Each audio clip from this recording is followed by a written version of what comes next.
కార్యక్రమంలోకి తిరిగి స్వాగతం. అనంతమైన ఆ సదాశివ తత్వాన్ని అర్థం చేసుకోవటానికి సామాన్యులకు ఎవరికీ సాధ్యం కాదు. అంతటి మహాకవులకే సాధ్యం కానప్పుడు, మహావాంగ్మయ స్రష్టలకే అర్థం కానప్పుడు, కేవలం అతి సామాన్యంగా బ్రతికేటువంటి మనలాంటి అత్యల్పులకి ఏ విధంగా అర్థమవుతుంది? అది అర్థం కాదు. అర్థమైనట్లే ఉంటుంది, కానీ అది కేవలం అర్థం కానటువంటి అయోమయ విషయమే. అందుకని ఇక్కడ ఎక్కడ ఆ మహానుభావుడి యొక్క తత్వాన్ని, పరిపూర్ణమైనటువంటి ఆ తత్వాన్ని వర్ణించటానికి ఏ అక్షర సముదాయమైనా, ఏ భాష అయినా, ఏ వాంగ్మయమైనా ఎక్కడ ఆగిపోతుందో అదే పరమాత్మ స్వరూపము అని చెప్పానని అంటాడు. యతో వాచ నివర్తంతే అప్రాప్య మనసా సహా అంటుంది ఉపనిషత్. యతో వాచ నివర్తంతే, వాక్కులు కూడా అంత దాకా వెళ్ళి మళ్ళీ తిరిగి వచ్చేస్తాయి. అంటే అసలు వాగాతీతుడు, శబ్దాతీతుడు, వర్ణాతీతుడు అటువంటి పరమాత్మని వర్ణించటానికి కేవలం ఒక పరిమితమైనటువంటిది సాధ్యం కాదు. ఆ స్వరూపాన్ని ఆత్మలో దర్శనం చేసినటువంటి మహర్షులు సహితం, ఈశ్వర మానసపుత్రులుగా జన్మించినటువంటి మహర్షులు సహితం అప్పుడు చెప్పుకుని వస్తారు. న తద్భాసయతే సూర్యో న శశాంకో న పావకః యద్గత్వా ననివర్తంతే తద్ధామ పరమం మమ. ఆ దేదీప్యమానంగా వెలిగేటువంటి ఆ ప్రకాశాన్ని, ఆ చిద్విలాసాన్ని వర్ణించటానికి న తద్భాసయతే సూర్యో న శశాంకో న పావకః, సూర్యుడి తేజస్సు ఆగదట, శశాంకుడి చల్లదనము ఆగదట. శశాంకుడు అంటే చంద్రుడు, చంద్రుని యొక్క కాంతి ఆగదట. అగ్ని పావకుడు అంటే అగ్నిదేవుడి యొక్క తేజస్సు కూడా ఆగదట. నా తద్భాసయతే సూర్యో, ఏవి ఉపమానాలుగా చెప్పడానికి కూడా పనికిరావు. ఆ పరాత్పరుణ్ణి వర్ణించేటువంటి స్థితికి వచ్చినప్పుడు ఇవి అన్నీ వెలవెలపోయేటువంటివే, కానీ ఇవి ఏవి కూడా ఆ స్వరూపాన్ని వెలిగించలేవు, ప్రకాశమానం చెయ్యలేవు, చెప్పలేవు. యద్గత్వా ననివర్తంతే తద్ధామ పరమం మమ చెప్పుకుంటాడు ఆయన. ఎక్కడ దాకా వెళ్ళగలిగితే, ప్రయాణం చేయగలిగితే, మన ప్రస్థానం అంతవరకు మన పుణ్యం అంతా ఫలించి గనక వెళ్ళగలిగితే, అక్కడి నుంచి తిరిగి రానటువంటి ప్రదేశం ఏదైతే ఉన్నదో అదే తద్ధామం మమ, నాది అని చెప్పి చెప్పుకుంటాడు. భగవద్గీతలో కూడా అదే చెప్తాడు కదండి. ఆ ఆత్మస్వరూపాన్ని చెప్పుకుంటూ ఆశ్చర్యవత్ పశ్యతి కశ్చితేనా ఆశ్చర్యవద్వదతి నచైన చాన్యం అంటాడు. అంటే ఏంటి? ఒకవేళ ఆత్మ దర్శనం కనుక నీకు లభ్యమైనట్లయితే అత్యాశ్చర్యకరంగా ఉంటుందట. దాన్ని భావించినటువంటి భావాన్ని తిరిగి పైకి వ్యక్తం చేయడానికి ఎవరికీ సాధ్యం కాదు.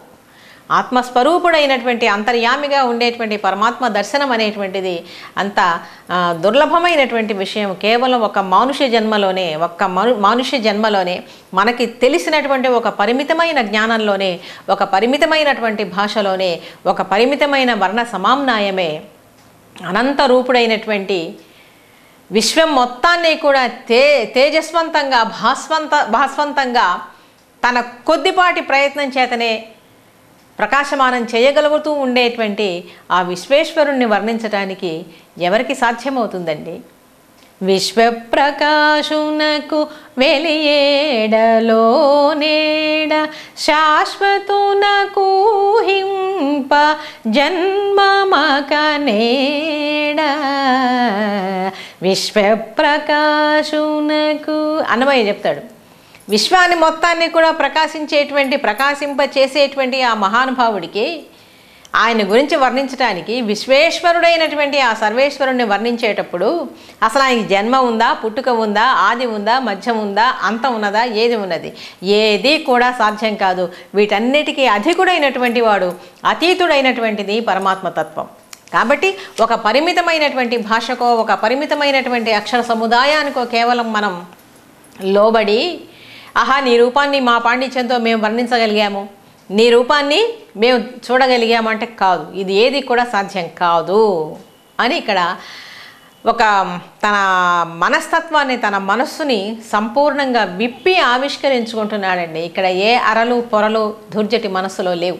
వాటన్నింటినీ కూడా అధిగమించినటువంటి ఒక పరిణితమైనటువంటి స్థాయి అన్నమాట ఇప్పుడు దుర్జటిది. అందుకని తాను కవిగా ఉన్నందుకు ఇన్నాళ్ళు గర్వపడ్డాడు, తాను పాండిత్యం సంపాదించినందుకు ఇన్నాళ్ళు గర్వపడ్డాడు. కానీ ఇప్పుడు ఆ పాండిత్యం భగవతత్వ నిరూపణ ముందు ఎందుకు పనికి రాకుండా పోయింది? ఎందుకు వ్యర్థమైపోయిందనమాట తన పాండిత్యం అంతా కూడా. అసలు తత్వాన్ని విశ్లేషించడానికి వచ్చినప్పుడు నాకు తెలిసిన పాండిత్యం కానీ, నేను నేర్చుకున్నటువంటి యోగశాస్త్రాది విషయాలు కానీ, నాకు వచ్చినటువంటి భాష కానీ, ఇది ఏది కూడా పనికిరాదు అని చెప్పి ఇక్కడ స్పష్టంగా చెప్తూ ఉన్నాడు. మళ్ళీ చూడండి ఒకసారి ఈ పద్యం. ఏ లీలం నుతియింపవచ్చు ఉపమోత్ప్రేక్షాధ్వని వ్యంగ్య శబ్దాలంకారంబుల కలభ్యంబగు నీరూపమున్ చాలుంజాలు కవిత్వముల్ నిలుచునే సత్యంబు వర్ణించుచో చీ లజ్జింపరుగాక మాదృశకముల్ శ్రీకాళహస్తీశ్వర. సాధారణంగా మనం ఒప్పుకుంటామండి, మనకి ఏ కొద్దిపాటో తెలిస్తేనే అపరిమితమైనటువంటి అహంకారంతో విరవిగుతూ ఉంటాం. నాకు వచ్చిన విద్య ఏ పాటిది అని చెప్పి ఎవడూ కూడా ఒప్పుకోడు. అది ఏంటంటే పరమమైనటువంటి వినయానికి అది సంకేతం. ఇక్కడ అంత వినయ పరిపూర్ణుడైనాడనమాట ధూర్జటి. తనకి వచ్చినటువంటిది, తెలుసుకున్నటువంటి విద్య అత్యల్పము అని చెప్పి తెలుసుకొని, ఇది నీ రూపాన్ని వర్ణించడానికి, నీ తత్వాన్ని ప్రకాశింపచేయటానికి ఇది ఎందుకు పనికిరాదు అని ఇక్కడ చెప్తున్నాడు. ఇటువంటిదే మరొక పద్యం కూడా ఉన్నది, దాన్ని కూడా కొద్దిగా తెలుసుకుందాం.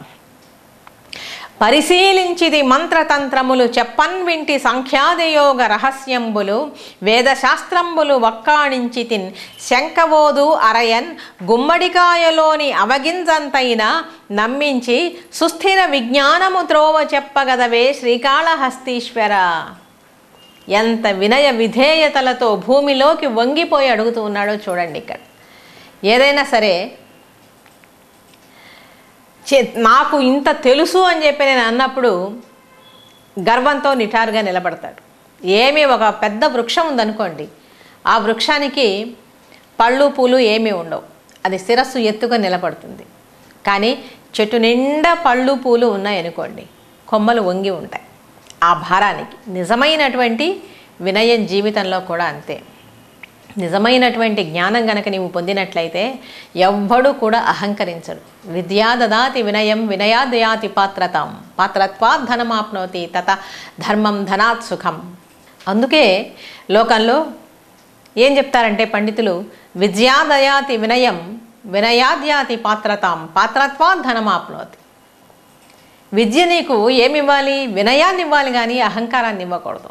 ఒక వృక్షం గనక పూర్తిగా ఫలాలతో నిండి ఉంటే ఏ విధంగా భూమికి వంగి ఉంటుందో అదేవిధంగా నీవు శాస్త్ర విజ్ఞానాలు గనక సంపాదించి ఉంటే అహంకరించకూడదు. నీవు పూర్తిగా ఆ శాస్త్ర జ్ఞానంతో వచ్చినటువంటి వినయంతో నీవు వంగి ఉండాలి. కాబట్టి ఇక్కడ భౌతికంగా వంగటం కాదండి, మానసికంగా. అంటే ఎంతో ఉన్నది తెలుసుకోవాలి అని చెప్పి అన్నప్పుడు మనకి అందులో తెలిసింది ఎంత అని చెప్పి అనుకున్నప్పుడు నీ అహంభావం అనేటువంటిది వెంటనే తగ్గిపోతుంది. మిణుగురుల ప్రకాశం ముందు సూర్యప్రకాశం వచ్చిన దాకా మిణుగురుల ప్రకాశం ఎంతండి? లేదు కదా. కాబట్టి మనకుండేటువంటి స్వల్ప పరిమితికి లోబడినటువంటి జ్ఞానం అంతా కూడా మిణుగురుల కాంతితో సమానమైనటువంటిది, అత్యల్పమైనటువంటిది. ఆ విషయాన్నే ఇక్కడ ధూర్జటి చెప్తున్నాడు. పరిశీలించితి మంత్రతంత్రములు చెప్పన్మింటి సంఖ్యాదియోగ రహస్యంబులు వేదశాస్త్రముల్ వక్కాణించితిన్. చాలా గొప్ప పండితుడు అండి. అంటే ఇక్కడ ఒక పరాకాష్ఠ స్థితికి ఆయన మానసిక స్థితి ఎదిగిన తర్వాత ఇలా చెప్పుకుంటున్నాడు. కానీ సాధారణమైనటువంటి వ్యక్తులు ఎవ్వరూ పొందనంతటి శాస్త్రజ్ఞానాన్ని ఈయన పొందాడు. అంటే ఇక్కడ ఈయన పడినటువంటి దుఃఖము వేదన జీవితంలో ఇది దేనికి దారి తీసింది అంటే ఇటువంటి మహాగ్రంథాలు వెలయించి మనలాంటి సామాన్యులందరికీ ఒక మార్గదర్శకత్వాన్ని చూపించాడు. ఆ జ్ఞానం అనేటువంటిది భక్తితో రంగరించి వైరాగ్యంతో రంగరించి కలిపి తన జన్మరాహిత్యానికి సంకేతంగా జన్మరాహిత్యాన్ని పొందాడు ఇక్కడ ధూర్జటి. అందుకని ఇక్కడ ఏం చెప్తున్నాడు? పరిశీలించితి మంత్రతంత్రములు. మంత్రశాస్త్రం తెలుసు, తంత్రశాస్త్రం కూడా నేర్చుకున్నాడు. చెప్పన్వింటి సంఖ్యాదియోగ రహస్యంబులు, సాంఖ్యశాస్త్రం నేర్చుకున్నాడు. యోగ విద్య కూడా బాగా నేర్చుకున్నటువంటి వాడు ధూర్జటి మహాకవి. వేదశాస్త్రంబులు వక్కాణించితిన్, వేదాది వాంగ్మయం అంతా కూడా బాగా చదివాడు, బోధించాడు కూడా. ఇంతకంటే ఇంకేముంటుందండి మనిషిని చైతన్యవంతుడిని చేయటానికి, జ్ఞానవంతుడిని చేయటానికి. సామాన్యులకైతే ఇటువంటి విద్యలు అహంకారాన్ని ఇస్తాయి, కానీ ఈయన జీవితం పరమేశ్వర అర్పణం కాబట్టి అది ముక్తికి మోక్షానికి ఈయనకి మార్గాన్ని చూపిందనమాట. చివరికి ఏం తెలుసుకున్నాడు? శంకవోదు అరయన్ గుమ్మడికాయలోని అవగింజంతైన. సందేహాలు నీ రూపం దగ్గరికి వచ్చేసరికి, అసలు నీ తత్వాన్ని తెలుసుకోవడానికి వచ్చేసరికి సందేహం గుమ్మడికాయంత ఉన్నది. నేను నేర్చుకున్నటువంటి ఈ విద్యలన్నీ ఉన్నాయే, ఏది మంత్రశాస్త్రాలు కానీ, వేదశాస్త్రాలు కానీ, తంత్రశాస్త్రాలు కానీ, యోగశాస్త్రం కానీ, ఇవన్నీ కూడా ఈ గుమ్మడికాయంత సందేహంలో ఒక ఆవగింజంత భాగం కూడా చెప్పలేకపోయినాయి నీ తత్వాన్ని గురించి. ఎంత మంచి ఉపమానం వేశాడో చూడండి నిజంగా ఇక్కడ. కాబట్టి ఏమంటున్నాడు ఇక్కడ, వక్కాణించి తిన్ శంఖబోధు అరయన్ గుమ్మడికాయలోని అవగింజంతైనా నమ్మించి సుస్థిర విజ్ఞానము త్రోవ చెప్పగదవే శ్రీకాళహస్తీశ్వర. కాబట్టి సుస్థిరమైనటువంటి విజ్ఞానం ఏది కావాలో, సుస్థిరమైనటువంటి విజ్ఞానం అంటే ఏంటి, ఇక్కడ ప్రయోగాత్మకంగా కావాల్సినటువంటి జ్ఞానం, తాను అనుభవపూర్వకంగా తెలుసుకోవాల్సినటువంటి జ్ఞానం, అది విజ్ఞానం అంటే. జ్ఞానం అంటే పుస్తకాల్లో చదివేటువంటిది, ఎవడైనా చదువుకోవచ్చు, ఎన్నో పుస్తకాలు ఉంటాయి, దానివల్ల సంపాదించేటువంటిది ఏమిటి అంటే జ్ఞానం. విజ్ఞానము అంటే ఏంటి, నీవు అనుభవపూర్వకంగా తెలుసుకున్నటువంటిదే విజ్ఞానము. ఇక్కడ ఏమంటున్నాడు, సుస్థిర విజ్ఞానము త్రోవ చెప్పగదవే.